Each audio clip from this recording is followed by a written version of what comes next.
নিয়তের হাদিস ১ সহিহ বুখারী হাদিস নম্বর ১ নিশ্চয়ই সকল কাজ নিয়তের ওপর নির্ভরশীল আর প্রত্যেক ব্যক্তি সে অনুযায়ী প্রতিদান পাবে যা সে নিয়ত করেছে। ব্যাখ্যা ১ কাজের মূল নিয়ত।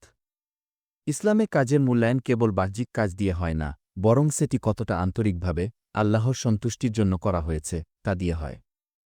অর্থাৎ আমলের ভিতরকার উদ্দেশ্যই মূল।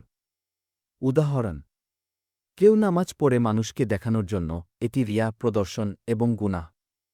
কেউ গরিবকে সাহায্য করে আল্লাহর জন্য, এটি সওয়াবের কাজ।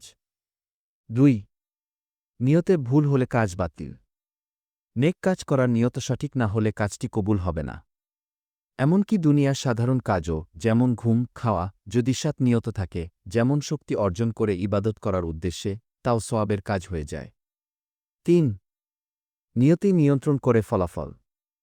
একই কাজ দুজন ব্যক্তি করলেও একজন সওয়াব পাবে, অন্যজন পাবে না, কারণ তাদের নিয়ত ভিন্ন।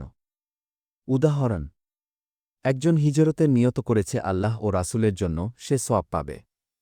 আরেকজন হিজরত করেছে দুনিয়াবি লাভের জন্য, নারী বা সম্পদ, সে তাই পাবে, আল্লাহর নিকট কোনো সওয়াব থাকবে না।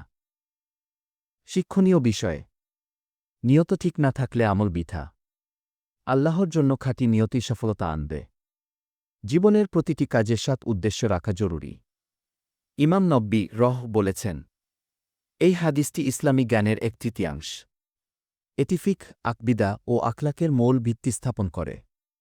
নিয়ত ঠিক করাই হচ্ছে নেক আমলের মূল চাবিকাঠি। প্রতিদিন আমাদের নিয়ত বিশুদ্ধ করা উচিত। কেন করছি, কার জন্য করছি, এটি স্পষ্ট থাকলে জীবনই ইবাদত হয়ে যাবে।